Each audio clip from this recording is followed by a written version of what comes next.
For the past 15 years, Putin has been lobbying China to build the Power of Siberia 2 pipeline. And Xi chooses this very moment to announce to the world, you know what? The US just told me I shouldn't buy more energy from Russia. Here's what I'm going to do.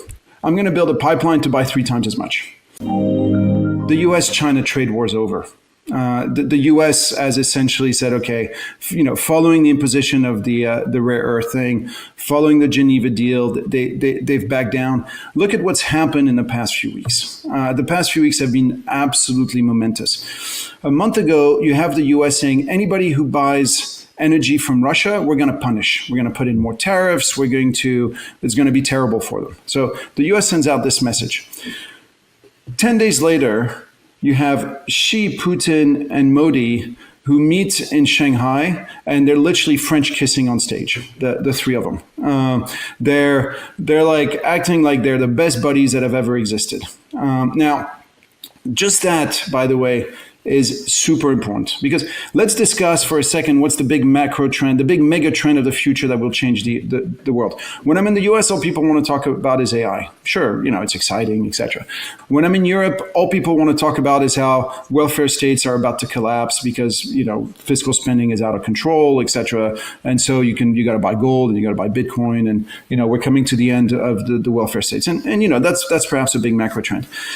Sitting in Asia, if you take a step back, you think, okay, today we have Russia, the biggest producer of cheapest commodities in the world. You have China, the biggest provider of capital goods, the biggest provider of capital now to other emerging markets because they have the cheapest cost of capital in the world, and the biggest producer of consumer goods. And then you have India, which is the biggest provider of cheap labor. And now those 3 leaders are saying, we're going to put these 3 things together, mix it in a pot, and see what comes out as a stew.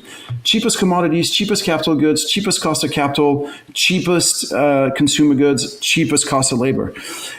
It's going to be a boom of epic proportion that comes out of this, a boom of absolutely epic proportion. Now, you take your 30 biggest market caps in the world. 24 out of the 30 are American companies. 2 out of the 30 are Chinese companies, Tencent and Alibaba. One of them is Korean, Samsung. One of them is Saudi Aramco. One of them is Japanese, Toyota. But essentially, so here are your 30. Now, how many of these 30s are going to participate in this boom? If the big macro trend of the next 10 years is the economic integration of China, India, and Russia, the answer is Alibaba is definitely a way to play it. Tencent is perhaps a way to play it. But in your top 30 market caps, there aren't a ton. So I think that the reason these stocks are ripping is that picture in Shanghai. And then I'll go one step further, really showing you that the US-China tensions are over. So the US, again, threatens everybody with sanctions if they deal with Russia. For the past 15 years, Putin has been lobbying China to build the Power of Siberia 2 pipeline. And Xi chooses this very moment to announce to the world, you know what? The US just told me I shouldn't buy more energy from Russia. Here's what I'm going to do. I'm going to build a pipeline to buy 3 times as much. It's almost like he said, suck on that, excuse my French. But it's like, talk about defying a direct US order. Now you could say, again, it's hubris. You could say China's cruising for a bruising. Or it's just they feel pretty confident that things with the US are on an even keel, that the ability of the US to punish China is now limited. And so now all the gas that used to go to Europe is now going to go to China for a fraction of the price, priced in renminbi.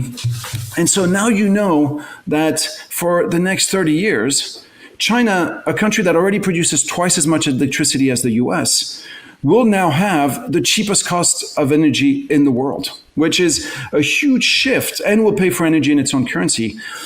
For the past 15 years, one of the big drivers of US growth was that the US had the cheapest cost of energy in the world, thanks to the shale revolution. This has just shifted.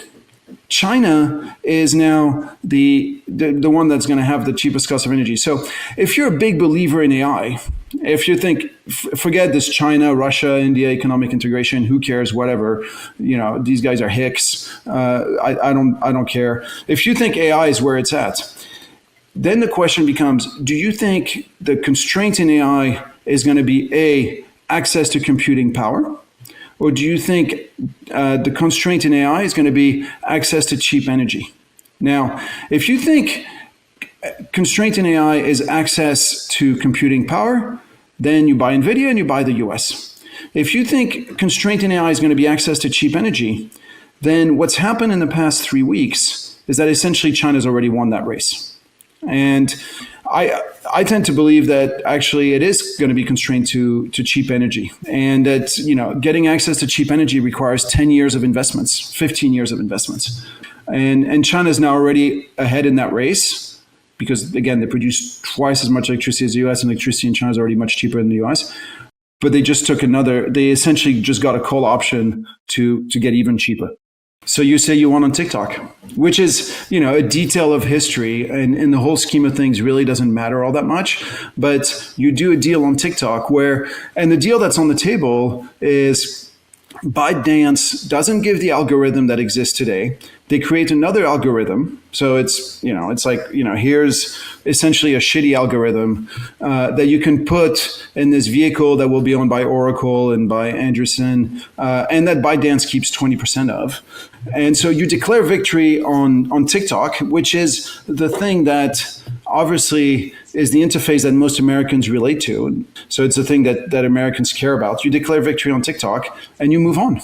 Just it'll be like the victory in Iran. They came into Iran saying we're going to do regime change, we're going to do this, etc. Drop a few bombs, declare victory, go home. And on the ground, nothing has changed. But it's, here we go. You declare victory and you move on, which is, by the way, much, much better than going through a 20-year war, whether economic or real war, etc. This is much better. You declare victory, you go on and you get on with your lives. The point I'm making is not that China's getting the upper hand in this US-China trade war, etc. The point I'm making is that it's over. It's and that's one of the many reasons Chinese stocks are ripping. The war is over. All you need now is the ticker tape parade down Fifth Avenue or Madison Avenue. You're going to get it, and it's going to be called the TikTok deal. That will be your ticker tape parade, and then you move on. I think first, it's actually different offerings. And this is where it's actually quite funny, is that the US, which is, an open society, very based on freedom, based on everything. The offers today out of the US, whether you look at your OpenAI or all the main offers are essentially closed-end systems. When China's systems are open-ended system, which is funny because it's like the opposite of what you would expect given the different societal backgrounds, but it reflects the resources of both. The U.S., their companies are so well funded, so rich, so much cash, they can't afford to be open, to be closed-ended, and China couldn't because it didn't have access to the high chips. It had to open its system like DeepSeek's and let thousands of people offer solutions, etc. So the reality is, if you're a small company, you're probably going to go with whatever solution is cheaper, and China will most likely be offering the cheaper solutions. One of my go-to sayings is that when China enters a room, profits walk out. So China has entered the AI room. So if you think there's going to be tons of profits in AI, I think you're delusional. My 30 years of living in China have taught me that if you're competing with China, you've taken a wrong turn. Like, you need to take a deep look in the mirror and think about the choices you've made in your life. Because if you're competing with China, things are going to be very tough for you. So when it comes to AI, let's not kid ourselves. China is in the room. There will be no profits in that room.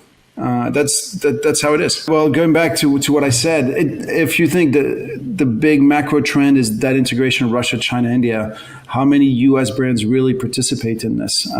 And yes, look, the reason Tesla, the reason Apple are no longer doing well in China, I don't think it's as much nationalist fervor or anti-American sentiment. That might play a little bit into it.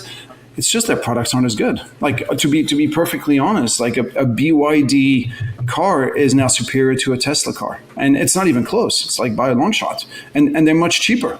You take the BYD Seagull, which is essentially like a Honda Civic type car, sort of hatchback. You get that 500-kilometer radius, and you get full self-drive with it, and that costs about $8,300 all in.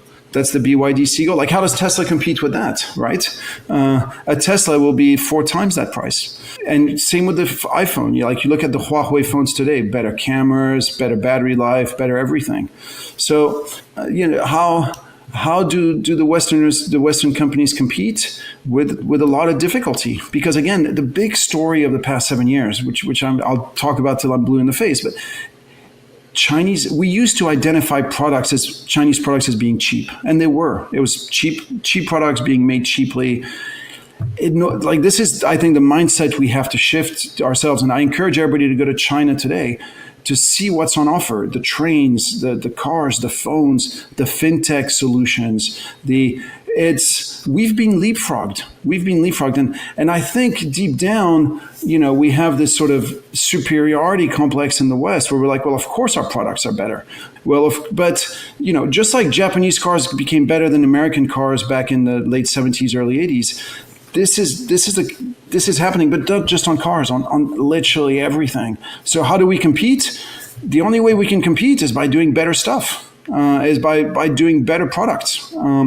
Now, what are we deciding in the Western world, whether in Europe, whether in the United States? Essentially, we're saying, we can't compete with this. Let's put up tariff barriers. Let's in fact just block their products. Let's embrace protectionism. But down this path, this is not a way to get your products better. You go down this path, which is the path that Brazil went down, the path that Argentina went down. The whole thing about protectionism is essentially you're encouraging your domestic producers to remain mediocre. And so we're saying, look, we're going to try to keep what we have here at home, and these guys will continue getting better and better, and we'll just stay mediocre. The only way we can compete is by competing and by getting better. Now, when was the Tesla today is the same Tesla as it was 5 years ago, essentially. The BYD today is so different from a BYD 5 years ago. It's not even funny. 偷偷告诉大家，我最近发现了新法宝 Royal Face 逆时奇迹系列，它有活肤露、全效精华，还有精华霜。尤其我皮肤比较偏干，所以我非常的注重保湿。保湿做得好，肌肤自然烹润。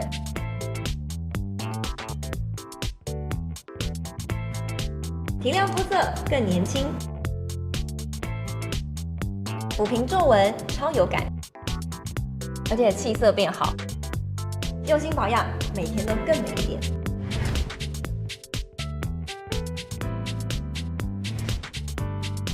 美吧。